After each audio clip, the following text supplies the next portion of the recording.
How do you control your hazards for your confined space activities? Watch this.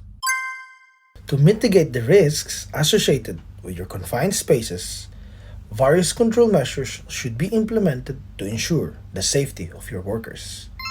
Now, here are some of the control measures for confined spaces. Number 1, a proper entry procedure.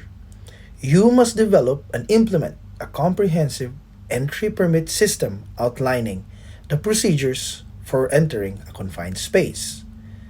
You should also assign trained and competent personnel to supervise entry operations and ensure compliance with protocols. Number 2, you must conduct a thorough atmospheric testing. You or a person must conduct a thorough atmospheric testing before and during entry to detect and monitor oxygen levels, flammable gases, and toxic substances. You must also use appropriate gas detection equipment and ensure that workers are properly trained in its operation and interpretation of results. Number 3, proper ventilation.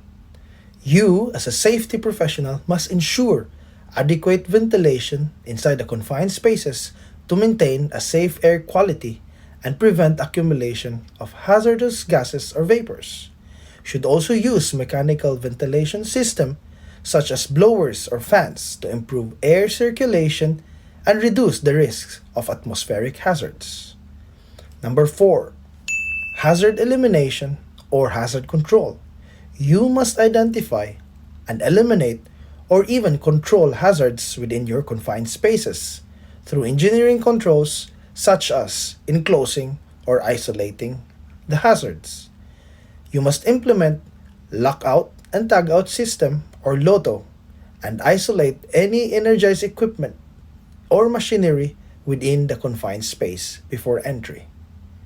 Number 5 is the use of personal protective equipment or PPE.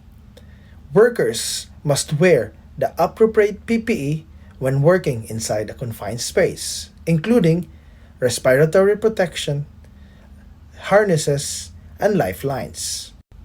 Number 6 is communication and monitoring.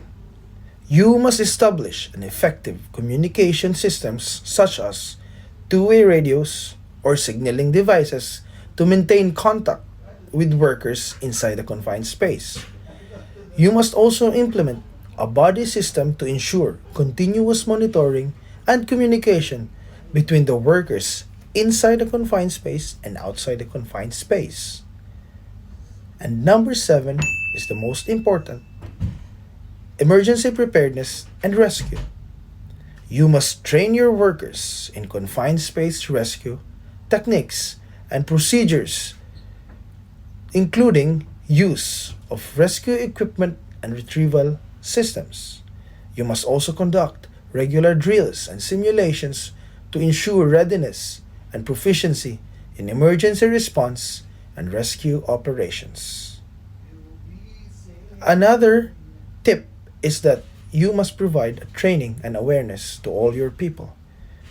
This involves training such as confined space operations, hazards, procedures, controls, and emergency response.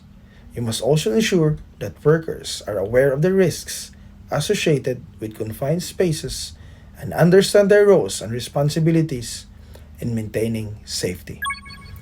To all my safety professional friends out there, by implementing these control measures, you can effectively manage the risks associated with confined space entry and ensure the safety and well-being of your people.